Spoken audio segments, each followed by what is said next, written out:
दोस्तों, ये कहानी बड़ी ही धार्मिक, महत्वपूर्ण और ज्ञान से भारी है। मेरा आपसे निवेदन है कि कहानी के अंत तक हमारे साथ में बने रहना। दोस्तों, इंसान को जीवन में आने वाले परिवर्तनों से घबराना नहीं चाहिए, बल्कि उन्हें यह सोचकर स्वीकार करना चाहिए कि उनके जीवन में कुछ और अच्छा होने वाला है। सबसे मुश्किल खुद पर जीतना होता है, लेकिन किसी को भी आपको वह महसूस कराने की इजाजत ना दें जिसके आप लायक नहीं हैं। यह एक गांव के रहने वाले एक लड्डेचके की है। किसी गांव सुरेश नाम का लड्डेचका रहता था। सुरेश का जन्म एक मजदूर परिवार में हुआ था। सुरेश के परिवार में वो और उसकी पत्नी सिर्फ 2 ही सदस्य थे। कच्चे घर में वह अपना गुजारा कर रहे थे। वह मजदूर आदमी पूरे दिनों मजदूरी करके अपना और अपनी पत्नी का पेट पालता था। इसी तरह दोनों का जीवन चल रहा था। समय के साथ उसकी पत्नी गर्भवती हो जाती है। यह सुनकर सुरेश बहुत बहुत खुश होता है। वह सोचने लगता है कि अब हमारे घर में भी एक नन्हा सा बेटा खेला करेगा, हम उसे गोद में खिलाया करेंगे। पर जो उसके और उसके परिवार के जीवन में जो होने वाला था, उससे वह बेखबर था। धीरे धीरे समय गुजरता है। अब उस मजदूर के घर में वह दिनों भी आ जाता है जब उसकी पत्नी एक पुत्र को जन्म देने वाली थी। उसे उसका स्वामी एक अस्पताल में भर्ती कराता है। प्रसव का समय जब निकट आता है तो इधर वह मजदूर आदमी कुछ पैसों को बंदोबस्त करने चला जाता है। फिर लौटते समय अपने होने वाले पुत्र को लेकर मन में सपने संजोने लगता है। तब तक उसके पास यमराज का बुलावा आ जाता है। उसकी एक दुर्घटना में मृत्यु हो जाती है। शहर के कुछ लोग इधर उस आदमी का अंतिम संस्कार करते हैं, तो दूसरी तरफ उसकी पत्नी अस्पताल में अपने पुत्र को जन्म दे रही होती। जब उस बेचारी को यह खबर मिलती है कि उसके स्वामी की मृत्यु हो गई है, तो उसका कलेजा फट जाता है। उस बेचारी का दुनिया में सिर्फ उसका स्वामी ही तो था। अब वह भी उसे छोड़कर चला गया था। अब तो वह फूट फूट कर रोने लगती है कि हे परमात्मा, यह तूने कैसा मेरे ऊपर दुखों का पहाड़ गिरा दिया। मेरा जो सहारा था उसे ही मुझसे छीन लिया। कम से कम इस पुत्र का तो ख्याल किया होता, जिसका अभी जन्म भी नहीं हुआ है। पैदा होने से पहले ही तुमने उसके सर से पापा का साया हटा दिया। अब कौन इस पुत्र का पालन पोषण करेगा। वह दुखियारी अस्पताल में ही अपने स्वामी को याद करके बुरी तरह से रो रही थी। उसे समझ में नहीं आ रहा था कि संतान के आने की खुशी व्यतीत करूं या स्वामी के जाने का दुख। शहर के कुछ लोगों ने उसे समझाया, बहन, जन्म मृत्यु सब परमात्मा के हाथ में होता है, इसमें इंसान का कोई जोर नहीं चलता। यह भी कहा जाता है कि परमात्मा जो करता है अच्छा ही करता है, इसलिए जो चला गया उसका शोक छोड़िए और यह जो आया है उसके बारे में सोचिए। इधर कई तरीकों से लोग उस मजदूर स्त्री को समझाते हैं। कुछ ही देर में उसने एक सुंदर से बेटा को जन्म दिया। बेटे को देखकर उसका कुछ दुख हल्का होता है। वह सोचती है कि अब मैं इस बेटे को पाल पोस कर बड़ा करूंगी, यही मेरा सहारा बनेगा। अब वह अपने पुत्र को लेकर अपने घर आ जाती है। नगर के कुछ लोगों ने उस स्त्री की कुछ दिनों तक मदद करी, लेकिन कौन हमेशा मदद करता है। जब कुछ दिनों बीते तो मददगार भी पीछे हट गए। अब वह अपने पुत्र को लेकर बिल्कुल अकेली पड़ गई। वह समझ गई थी कि दूसरों की मदद से कितने दिनों तक जीवन जिया जा सकता है। यदि हमें जीना है और इस पुत्र को पालना है तो खुद जिम्मेदारी उठाना होगी, खुद कोई कार्य करना पड़ेगा। इस प्रकार वह स्त्री दूसरों के घरों में अपने लिए साफ सफाई का कार्य तलाश लेती है। कार्य करके जो पैसे मिलते थे उनसे वह अपना और अपने पुत्र का पेट पालने लगी। समय के साथ धीरे धीरे उसका बेटा बड़ा होने लगता है। जब वह बालक 5 वर्ष का हो जाता है तो उसकी माँ उसे पढ़ाने के लिए नगर के सरकारी स्कूल में उसका दाखिला करा देती है। उसने सोचा कि मैं अपने पुत्र को पढ़ा लिखा कर इस काबिल बना दूंगी कि उसे कभी किसी के आगे हाथ ना फैलाने पड़े। अब इस प्रकार वह स्त्री मेहनत मजदूरी करके अपने पुत्र को पढ़ाने लगती है। बच्चा भी ठीक से समझता था कि उसके घर में केवल माँ ही है। परिवार का खर्च चलाने वाला उसका पापा उसके जन्म से पहले ही चला गया है, इसीलिए वह पढ़ाई भी खूब मन लगाकर करता था। धीरे धीरे पुत्र की उम्र 13 वर्ष की हो जाती है। एक दिनों की बात है, वह स्त्री बहुत बीमार हो जाती है। उसने सोचा कोई छोटी मोटी बीमारी होगी, इसीलिए कभी उस पर ध्यान नहीं दिया, लेकिन उसकी हालत दिनों पर दिनों खराब होती चली गई। बीमार होने की वजह से वह कार्य पर भी नहीं जा पाती थी। घर में इतने पैसे भी नहीं थे कि कहीं अपना ठीक से इलाज करा लेती। मां को अत्यंत बीमार देखकर बेटे को बहुत चिंता होती है। वह बालक कहता है, मां, तुम चिंता मत करो, मैं तुम्हारे लिए अभी चिकित्सक के पास से दवाई लेकर आता हूं, तुम उसे खा लेना, फिर तुम जल्दी ही ठीक हो जाओगी। अपने बेटे की बात सुनकर मां की आंखें भर आती हैं। वह कहने लगी, बेटा, अब तुम्हें कहीं जाने की जरूरत नहीं है, मेरा भी अब समय आ गया है। मैं तुम्हारे पापा के पास जाना चाहती हूं, लेकिन जाने से पहले तुम मेरी एक बात हमेशा याद रखना। जब तेरा जन्म नहीं हुआ था, तब तेरे पापा ने और मैंने एक सपना देखा था कि हम अपने पुत्र को पढ़ा लिखा कर इतना काबिल बना देंगे कि उसे हमारी तरह गरीबी भरी जिंदगी ना जीनी पड़े। लेकिन बेटा, मैं उस सपने को पूरा नहीं कर पाई। बेटा, मैं यदि चली भी जाऊं तो तुम अपने पापा के सपने को जरूर साकार करना। तुम ऐसा कोई कार्य मत करना जिससे तुम्हारे पापा का नाम खराब हो। तुम इस प्रकार से अपना जीवन जीना कि तुम्हारा नाम दूर दूर तक लोग जान जाएं। बेटा, कभी पैसे के पीछे मत भागना। पैसे के लिए तो लोग इतने नीचे गिर जाते हैं कि अपने माता पिता की इज्जत का भी ख्याल नहीं करते। तुम हमेशा अपना नाम कमाना बेटा, हमेशा स्वाभिमानी बनकर जीना। कभी किसी के आगे अपने हाथ मत फैलाना, किसी से याचना मत करना। याचना न करना ही श्रेष्ठता का मूल है, पराधीनता ही नरक है। इंसान को सदा ही विद्या, धन, बल, कीर्ति और पुण्य कमाना चाहिए। पुत्र ने कहा, मां, तुम घबराओ नहीं, मैं तुम्हारे लिए अभी दवाई लेकर आता हूं। और इतना कहकर पुत्र मां से रुपए लेकर दवा लेने चला जाता है। बेटे के जाते ही इधर उस मजदूर स्त्री के प्राण निकल जाते हैं। जब नगर वालों को पता चलता है तो सब लोग इकट्ठे होकर उस स्त्री का उसके बेटे के हाथों अंतिम संस्कार कराते हैं। अब तो वह बालक बिल्कुल अकेला हो गया था। किस्मत भी क्या खेल दिखाती है, जब जरूरत होती है अपनों की तब अकेलेपन की रात में जगाती है। बिना माता पिता का बेटा उम्र भी ज्यादा नहीं थी। आखिर जाए तो कहां जाए, करें तो क्या करें। दूर के जो रिश्तेदार थे उन्होंने भी उस बच्चे पर ध्यान नहीं दिया। आखिर वह मजदूर जो था, लेकिन वह बच्चा अकेले ही अपने जीवन की राह पर चल देता है। उसने कभी हार नहीं मानी। जो पैसे मां छोड़ गई थी, कुछ दिनों तक उन पैसों से अपना गुजारा चलाता रहा। कुछ दिनों के बाद वह पैसे खत्म हो जाते हैं। घर में भी कुछ नहीं था। अब तो एक ही चारा था कि कुछ कार्य धंधा किया जाए, तभी भोजन की व्यवस्था होगी, तभी स्कूल की फीस भरी जाएगी। बच्चे को अपनी मां की बात अच्छी तरह याद थी। उसकी मां ने कहा था कि बेटा, कितना भी बुरा वक्त आ जाए पर किसी के आगे हाथ मत फैलाना, मेहनत करके ही अपना जीवन यापन करना। बच्चे को अपनी मां की यह बात अच्छी तरह याद थी, इसीलिए वह कभी किसी के आगे भिक्षा नहीं मांगता था। स्कूल से आने के बाद वह किसी के खेतों में कार्य करने चला जाता, कभी किसी की दुकान पर कार्य कर लेता और वहां से कुछ पैसे मिलते तो अपने स्कूल की फीस भर देता था और अपने खाने पीने की सामग्री खरीद लाता था। इस प्रकार छोटी सी आयु में वह बच्चा पढ़ाई भी करता था और मजदूरी भी करता था। धीरे धीरे कुछ साल ऐसे ही निकल जाते हैं। बच्चा अब अपने नगर से निकलकर कस्बे में पढ़ने लगता है।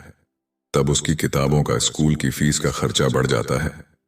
लेकिन उस बच्चे ने हिम्मत नहीं हारी। रोजाना स्कूल जाता था। वह जो भी कमाता था उसकी सारी कमाई पढ़ने लिखने में ही लग जाती थी और जो कुछ थोड़ा बहुत बचता था उससे अपना पेट भर लेता था। अगर वह कहीं कोई स्थायी कार्य करता तो उसकी पढ़ाई छूट जाती थी और पढ़ाई करता तो पेट भरने के लिए भी कुछ नहीं था, इसलिए साथ ही साथ वह दोनों कार्य करता था। स्कूल से आकर वह इधर कार्य करने चला जाता था। एक दिनों की बात है, वह बच्चा स्कूल से पढ़कर घर वापस लौटा, फिर उसके बाद कार्य की तलाश में चला गया, लेकिन उस दिनों उसे कोई कार्य नहीं मिला। पूरा दिनों निकल गया। हारा थका शाम को घर आकर सो गया। आज कुछ कार्य नहीं मिला तो खाना कहां से खाता। जो पैसे थे उनसे वह पहले ही स्कूल की फीस भर चुका था। उसकी स्थिति तो यह थी कि रोज कमाया रोज खाया। जब उस दिनों उसे कोई कार्य नहीं मिला तो बेचारे को भूखे पेट रहना पड़ा, केवल पानी पीकर सो गए। अब सुबह भूखा ही स्कूल चला जाता है और स्कूल की छुट्टी के बाद जब घर आता है तो फिर किसी कार्य की तलाश में निकल पड़ता है। सोचता है कल नहीं मिला, लेकिन आज मुझे कोई ना कोई कार्य जरूर मिल जाएगा। लेकिन दुर्भाग्य ने उसका पीछा नहीं छोड़ा। उस दिनों भी उसे कोई कार्य नहीं मिला। आज उसे फिर भूखा पेट सोना पड़ा, भोजनहीन। अब उसे ज्यादा बेचैन कर रही थी। तो एक बार को उसके दिमाग में आता है कि भूखे पेट तो पड़ा भी नहीं जाता, अब तो मैं किसी से कुछ मांग कर खा लेता हूं। पर मां ने मरते वक्त उससे कहा था कि बेटा, कभी भिक्षा मांगकर मत खाना, हमेशा कमाकर खाना। बच्चा भी बड़ा स्वाभिमानी था, किसी से मांगने की उसकी हिम्मत नहीं हुई। सोचता था चाहे कुछ भी हो जाए, पर भिक्षा मांग करके नहीं खाऊंगा। अगर मैंने भिक्षा मांगना शुरू कर दिया तो लोग मुझे भिक्षु कहने लगेंगे। विधाता ने पेट दिया है तो कहीं ना कहीं से इसके लिए भोजन भी देगा। अब बच्चा उस दिन भी भूखा रहता है। सुबह जब सोकर उठता है तो भोजनहीन के मारे चक्कर आने लगते हैं। अभी उसकी उम्र ही कितनी थी, भोजनहीन की मार वह कैसे सह सकता था। कुछ बड़ा होता तो 2-4 दिनों काट भी लेता। अब आज वह स्कूल भी नहीं गया। सोचा आज मैं सुबह से ही कार्य पर जाता हूं, कार्य मिल जाएगा तो भोजन कर लूंगा, फिर अगले दिनों के लिए तैयार हो जाऊंगा। अब तो कार्य की तलाश में वह इधर उधर भटकता है। उसकी आंखों के सामने ने अंधेरा छा रहा था, अब तो उससे चला भी नहीं जा रहा था। फिर एक पेड़ के नीचे बैठकर सोचने लगता है कि अगर इस समय मुझे भोजन नहीं मिला तो मेरे प्राण निकल जाएंगे, मुझे कुछ ना कुछ तो करना ही पड़ेगा। अब एक बार फिर से उसके मन में भिक्षा मांगने का विचार आता है, लेकिन उसकी अंतरात्मा फिर कर देती है कि तू मजदूर है, भिक्षु नहीं। भिक्षा मांगेगा तो फिर भिक्षा मांगने की आदत पड़ जाएगी और तू भिक्षु बन जाएगा। काफी देर तक बच्चा इन्हीं प्रश्नों में उलझा रहता है। फिर उसके दिमाग में आया कि भिक्षा मांगना अलग बात है और मदद मांगना अलग बात है। मैं किसी से भिक्षा नहीं मांगूंगा, पर मदद तो मांग सकता हूं। भिक्षा मांगना तो वह है जो मांगकर फिर लौटाया नहीं जाता, पर मदद मांगना वह है जो आप कभी भी लौटा सकते हो। बच्चे ने सोचा कि मैं आज किसी से मदद मांग लेता हूं, जब मुझे कार्य मिल जाएगा तो मैं लौटा दूंगा। अब बच्चा वहां से चलता है तो उसे नगर के बाहर एक बड़ा सा घर दिखाई देता है। बच्चा उस द्वार पर जाकर द्वार को खटखटा है। तब घर के अंदर से एक स्त्री निकलती है। स्त्री ने द्वार पर देखा कि एक 11-12 वर्ष का बड़ा ही उदास सा मासूम सा बच्चा खड़ा है। पहले तो वह स्त्री उस बालक से पूछती है कि बेटा, तुमने दरवाजा क्यों बजाया, क्या कुछ कार्य है? बच्चा दोनों हाथ जोड़कर कहता है, मां जी, मैंने दोपहर के समय आपको तकलीफ दी, इसके लिए क्षमा चाहता हूं। तब वह स्त्री पूछती है, बेटा क्या तुम्हें कुछ चाहिए? मैं तुम्हारी क्या मदद कर सकती हूं? वह स्त्री भी एक पुत्र की मां थी, इसलिए ममता का भाव उसके शब्दों में था। उस स्त्री के पूछने पर एक बार तो बच्चे के मन में यह आया कि चलो इन माताजी से मैं कह ही देता हूं कि मैं 2-3 दिनों से भूखा हूं और भोजन ना मिलने के कारण बहुत परेशान हूं। लेकिन उसके स्वाभिमान ने उसे रोक लिया और वह खाने की जगह पानी मांग बैठा।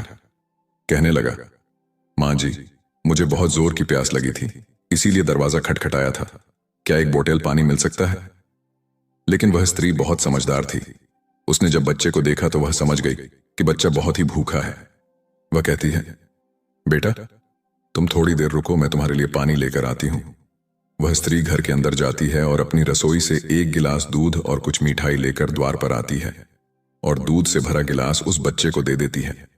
बच्चे ने जब गिलास पकड़ा तो उसमें दूध था। दूध को देखकर वो खुश हो जाता है। बच्चा मन ही मन उस मां को दुआएं देने लगता है। स्त्री ने उसे पहले मिठाई खाने को दी और कहा, बेटा दूध गर्म है, तुम पहले मिठाई खा लो, जब दूध ठंडा हो जाए तब पी लेना। बच्चा जब उस स्त्री को देखता है तो उसे ऐसा लगता है जैसे उसकी ही मां उसे यह दूध पीने को दे रही है। मन ही मन सोचता है, कितनी अच्छी मां है, मैंने एक गिलास पानी मांगा था और यह दूध ले आई। उसने समझ लिया कि मैं भूखा हूं। बच्चा आराम से बैठकर मिठाई खाता है और दूध पीता है। तब वह स्त्री कहती है, बेटा क्या तुम्हें और कुछ चाहिए? बच्चा सोचने लगता है कि इस दूध के बदले में मैं इस माता को क्या दे सकता हूं, मेरे पास तो कुछ भी नहीं है। दूध पीने के बाद बच्चा कहता, माता जी, मैंने आपसे पानी मांगा और आपने मुझे दूध पिलाया, इसके बदले में मैं आपको क्या दे सकता हूं? स्त्री ने कहा, बेटे मैंने तुम्हें दूध इसलिए नहीं पिलाया है ताकि तुमसे बदले में कुछ ले सकूं। स्त्री कहने लगी, बेटा तुम्हारा चेहरा देखकर लग रहा था कि तुम बहुत भूखे हो, तो मैंने सोचा कि पानी की जगह दूध ही पिला देती हूं, इसलिए मैं तुम्हारे लिए दूध ले आई। बच्चे ने फिर कहा, नहीं माता जी, आप इसके बदले में मुझसे जरूर कुछ मांगिए। मैं आपको अपनी हैसियत के हिसाब से कुछ जरूर दूंगा। बच्चे की बात सुनकर स्त्री सोचती है, यह बच्चा बड़ा स्वाभिमानी है। वह बच्चा बार बार उससे मांगने की बात करता है, तो वह स्त्री उसका मन रखने के लिए कह देती है कि बेटा, मैंने यह दूध पिलाकर तुम पर कोई एहसान नहीं किया है। फिर भी यदि तुम मुझे कुछ देना चाहते हो तो तुम मुझे एक वचन दो कि जिस प्रकार आज मैंने तुम्हारी मदद की है, इसी प्रकार तुम भी जब कभी मदद करने लायक हो जाओ तो किसी जरूरतमंद की मदद कर देना। जिस दिनों तुम किसी की मदद कर दोगे उसी दिनों तुम मेरे इस एहसान से मुक्त हो जाओगे। उस स्त्री ने यह बात इसलिए कही थी ताकि वह बच्चा अपने आप को मजबूर ना समझे और खुशी खुशी अपने घर को जा सके। वह बच्चा उस बात को अपने दिमाग में बैठा लेता है। वह उस स्त्री के पैर छूकर कार्य की तलाश में आगे को चला जाता है और इस प्रकार धीरे धीरे कई दिनों बीत जाते हैं। जिस स्कूल में वह पढ़ता था उसी स्कूल में उस स्त्री का बेटा भी पढ़ता था जिसने उसे दूध पिलाया था। एक दिनों वह स्त्री अपने पुत्र को स्कूल छोड़ने जाती है तो उसने देखा कि स्कूल में वह बच्चा भी पढ़ रहा था। वह स्त्री उस बच्चे को पहचान लेती है। उसने स्कूल के शिक्षक से जाकर पूछा कि वह बालक कौन है, तो शिक्षक ने उसे बताया कि उस बालक का नाम अमृत है और वह बिना माँ बाप का बेटा है। छोटी सी आयु में ही उसके दोनों माँ बाप गुजर गए थे। यह जानकर उस स्त्री को बड़ा दुख होता है। सोचती है, जब इसके माँ बाप नहीं हैं तो फिर इसकी पढ़ाई का खर्च कौन उठाता है। तब स्कूल के बड़े शिक्षक बताते हैं, बहन जी, अमृत बहुत ही अच्छा बच्चा है। वह अपनी पढ़ाई का खर्च खुद उठाता है और पढ़ने में भी बड़ा तेज है। वह मेहनत मजदूरी करता है और तब जाकर स्कूल की फीस भरता है। जब कभी वह स्कूल नहीं आता है और अपनी फीस भी समय पर नहीं दे पाता है तो हम लोग उस पर ज्यादा दबाव नहीं बनाते। जब उस स्त्री को अमृत की स्थिति का पता चलता है तो वह करुणा से भर जाती है। उसका मन करता है कि मैं उस बालक की कुछ मदद करूं जिसका कोई नहीं होता। ऐसे ही लोगों की मदद तो करनी चाहिए, तभी परमात्मा प्रसन्न होते हैं। जिसका कोई नहीं है वह परमात्मा का है और जरूरतमंद की मदद करने का अर्थ है कि आपने परमात्मा को प्रसन्न कर दिया। स्त्री ने सोचा, यह बच्चा मुझसे पैसे तो लेगा नहीं क्योंकि यह बड़ा स्वाभिमानी बालक है। तब उस स्त्री ने बड़े शिक्षक से कहा, श्रीमान जी, अगर मैं इस बालक की फीस भर दिया करूं तो आपको कोई आपत्ति तो नहीं है। शिक्षक ने कहा, बहन जी, आपकी सोच अच्छी है, आप उसकी फीस भरें तो मुझे तो कोई आपत्ति नहीं होगी, लेकिन अमृत इस बात के लिए तैयार नहीं होगा। तब वह स्त्री कहती है, शिक्षक, मैं उसकी मदद करना चाहती हूं। आप किसी तरह से अमृत को समझा देना, उससे कह देना कि आपकी स्थिति को देखते हुए सरकार ने आपकी फीस माफ कर दी है, तुम्हें फीस भरने की कोई जरूरत नहीं है। शिक्षक भी इस बात से सहमत हो जाते हैं। वह स्त्री अमृत की पूरे वर्ष की फीस भर के अपने घर चली जाती है। इस तरह वह हर वर्ष उसके पूरे साल की फीस जमा कर दिया करती थी ताकि अमृत सिर्फ मन लगाकर पढ़ सके। अब तो अमृत पूरा मन लगाकर पढ़ता था और अपने खाने पीने के लिए किसी दुकान पर कार्य कर लेता था। दोस्तों, डूबते को तिनके का सहारा ही बहुत होता है। उस स्त्री के थोड़े से प्रयास से अमृत की अच्छी खासी मदद हो गई। वह अब खूब मन लगा करके पढ़ता था। इसी तरह कुछ वर्ष और बीत गए। अब आगे की पढ़ाई करने के लिए अमृत को शहर में जाना पड़ा। सोचा, शहर में रहकर मैं कोई छोटी मोटी नौकरी कर लूंगा और अपनी पढ़ाई भी करता रहूंगा। इस बात का पता उस मही को तब चलता है जब वह उसकी फीस ने के लिए स्कूल में जाती है। वह स्त्री जब अमृत की फीस जमा करती है तो शिक्षक बताते हैं, बहन जी, अमृत तो आगे की पढ़ाई करने शहर चला गया है। अब आपको उसकी फीस जमा करने की कोई जरूरत नहीं है।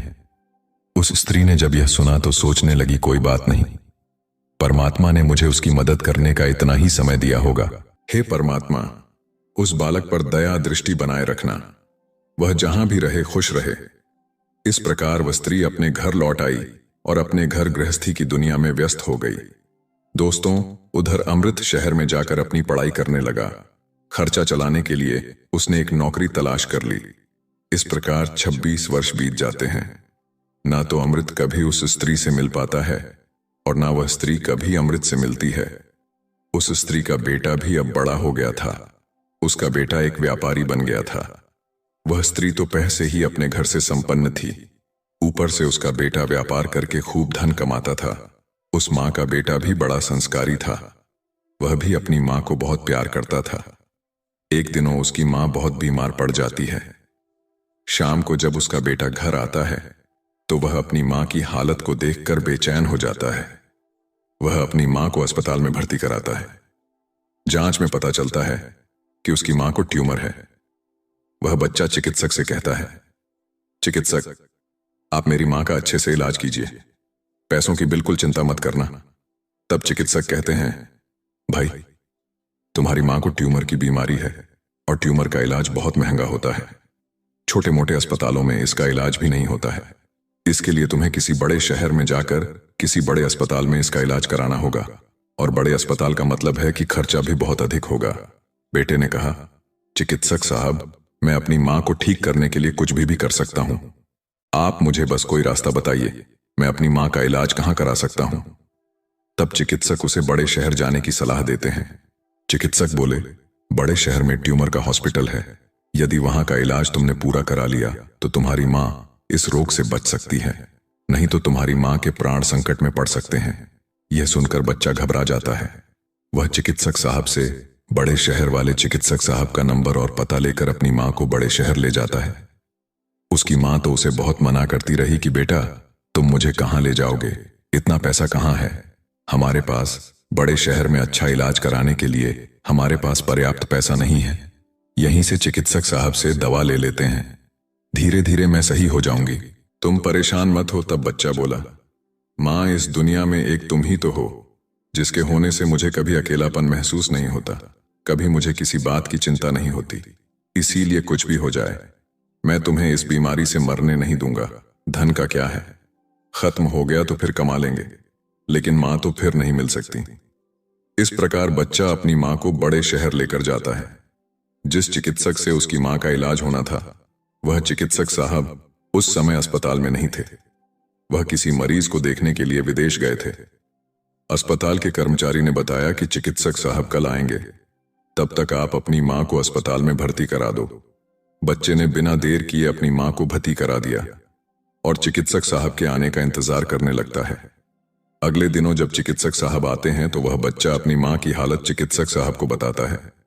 चिकित्सक साहब ने भरोसा दिया कि जांच के आधार पर मैं कह सकता हूं कि तुम्हारी माँ ठीक हो जाएगी, मगर इनका इलाज काफी लंबा चलेगा। बच्चे ने कहा, चिकित्सक साहब, कुछ भी हो जाए, मैं अपनी माँ को ठीक कराकर ही घर ले जाना चाहता हूँ, चाहे इसके लिए मुझे अपना सब कुछ बेचना पड़े, कितने ही दिनों मुझे यहाँ रुकना पड़े। इस प्रकार वहां के चिकित्सक ने उस माँ का इलाज शुरू कर दिया। अगर छोटे शहर की बात होती तो खर्चा कुछ कम हो जाता, लेकिन वहां का खर्चा तो बहुत लंबा था। फिर भी उस बच्चे ने हिम्मत नहीं हारी। दोस्तों, माँ से अनमोल संसार में कुछ भी नहीं है। चिकित्सक साहब जो दवाइयां लिखते थे, वह दवाइयां बहुत महंगी आती थीं। बच्चा अपनी माँ के लिए महंगी से महंगी दवाइयां लेकर आता था। उधर उसका का जो व्यापार था, वह अपनी माँ की देखरेख के कारण उसमें भी समय नहीं दे पाया, तो वह भी ठंडा पड़ गया। कई दिनों तक इलाज होता रहा। धीरे धीरे माँ की हालत में सुधार होने लगा। बेटे के पास जो जमा पूंजी थी वह खत्म होने लगी। इधर माँ को जब पता चलता है कि बेटे के पास अब पैसे नहीं रहे तो माँ कहती हैं, बेटा, तुम इतनी महंगी दवाइयां क्यों ले रहे हो? कहां से चिकित्सक साहब की फीस भरोगे? कहां से दवाइयों का खर्च उठाओगे? तुम्हारा व्यापार भी बंद हो गया है। तब बेटा कहता है, माँ, तुम चिंता मत करो, मैं तुम्हारा इलाज, अपना मकान, दुकान सब कुछ बेच कर आऊंगा। माँ भी बेटे की जिद के आगे बेबस हो जाती है। वह बच्चा अपनी माँ का इलाज निरंतर जारी रखता है और धीरे धीरे 1 महीना बीत जाता है। वहां पर एक बात बड़ी ही विचित्र थी। उस अस्पताल का जो सबसे बड़ा चिकित्सक था, वह जब उस बच्चे की माँ से मिलने आता था तो काफी देर उस माँ के पास बैठकर बातें किया करता था। यह देखकर माँ को भी बड़ा अच्छा लगता था और वह सोचती थी कि अजीब चिकित्सक है। इतना बड़ा चिकित्सक होकर भी जिसके पास बिल्कुल भी फुर्सत नहीं है, वह मुझसे बात करने के लिए इतना समय कैसे निकाल लेता है। दोस्तों, इस प्रकार कई दिनों बीत जाते हैं। एक दिनों वह बच्चा चिकित्सक के पास जाता है और चिकित्सक साहब से पूछता है कि चिकित्सक साहब, अभी मेरी माँ का इलाज कितने दिनों और चलेगा? चिकित्सक साहब उसे सारी बात बताते हैं कि भाई आप चिंता मत करो, आपकी माँ पूरी तरह से स्वस्थ हो चुकी है। मैं भी संतुष्टि के लिए एक बार जांच और करा लेता हूँ। उस जांच की रिपोर्ट आ जाने दो, फिर तुम अब अपनी माँ को घर ले जा सकते हो। अब तो उस माँ का बेटा रिपोर्ट आने का इंतजार करने लगता है। 2 दिनों के बाद रिपोर्ट आ जाती है। जब रिपोर्ट आती है तो बच्चा फिर चिकित्सक से मिलने जाता है और पूछता है, चिकित्सक साहब क्या मेरी माँ ठीक हो गई? कोई खतरे वाली बात तो नहीं है? तब चिकित्सक साहब कहते हैं, भाई चिंता मत करो, रिपोर्ट अच्छी आई है, तुम्हारी माँ पूरी तरह से ठीक हो गई है, अब आप इन्हें अपने घर ले जा सकते हो। चिकित्सक की बात सुनकर बेटा खुश हो जाता है और चिकित्सक साहब को बहुत धन्यवाद देता है। बच्चा अपनी माँ के पास जाता है और सोचता है कि परमात्मा का लाख लाख धन्यवाद कि मेरी माँ बच गई, मेरी मेहनत सफल हो गई। यही बात वह अपनी माँ को बताने के लिए जाता है और माँ से कहता है कि माँ, आप अब पूरी तरह से ठीक हो गई हो, अब हम जल्द ही अपने घर जाने वाले हैं। ये बात सुनकर माँ भी बड़ी खुश हो जाती है, लेकिन अगले ही पल वह यह सोचकर उदास हो जाती है कि मैं तो ठीक हो गई हूं, लेकिन इस अस्पताल का जो बिल होगा वह लाखों में होगा। कैसे मेरा बेटा चुका पाएगा? इतनी मोटी रकम की व्यवस्था वह कहां से करेगा? उसके पास जो जमा पूंजी थी वह तो सब इलाज में खर्च हो गई। माँ को उदास देखकर बेटा समझाता है, माँ तुम क्यों उदास होती हो?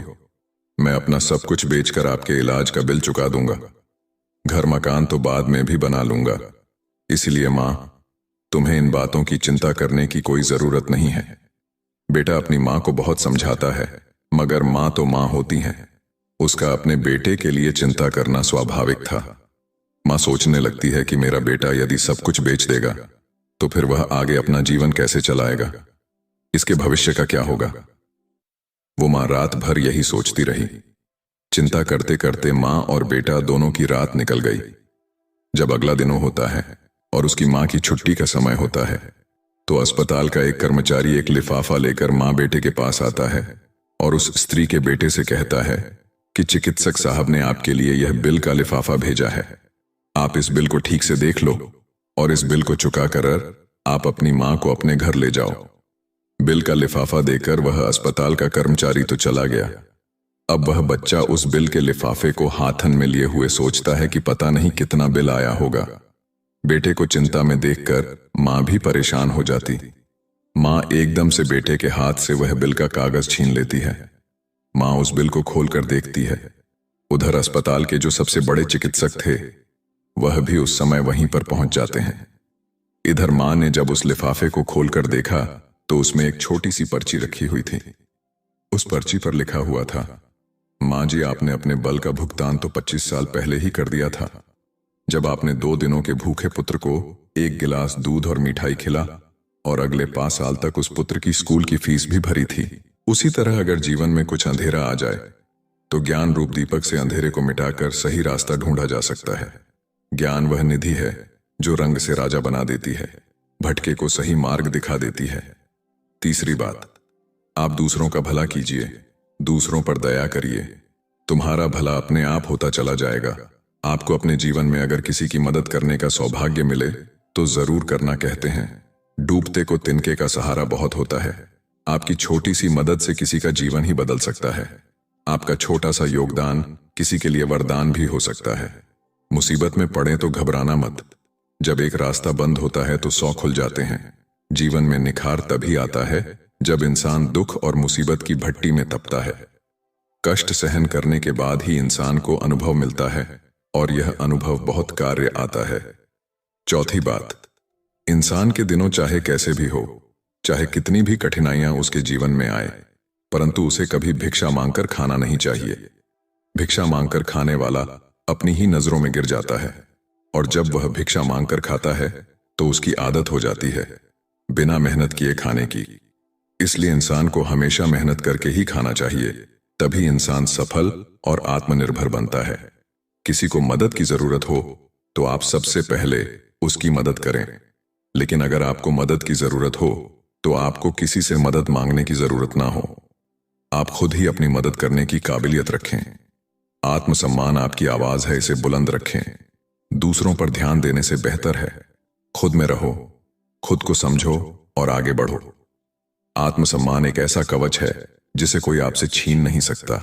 जो कोई खुद से प्यार नहीं कर सकता, वह किसी और से भी प्यार करने के लायक नहीं। उसकी इज्जत कभी मत करो। जो आपकी इज्जत कदर ना करे, उसे अहंकार मत समझना, उसे आत्मसम्मान कहते हैं। अगर आप चाहते हो दुनिया आपकी इज्जत करे, तो सबसे पहले आपको अपनी इज्जत करनी होगी। अगर कोई आपका अपमान करे, तो उसका भी शुक्रिया अदा करें, क्योंकि वह इंसान आपको आपकी जिंदगी की सच्चाई बता रहा है। ज्यादातर लोग उन चीजों की कदर नहीं करते जो उन्हें आसानी से मिली हो, लेकिन खो देने के बाद पछताते हैं। तो दोस्तों, कैसी लगी आपको ये कहानी? आप हमें कमेंट सेक्शन में जरूर बताना, और अच्छी लगी हो तो इस चैनल को सब्सक्राइब जरूर कर लेना।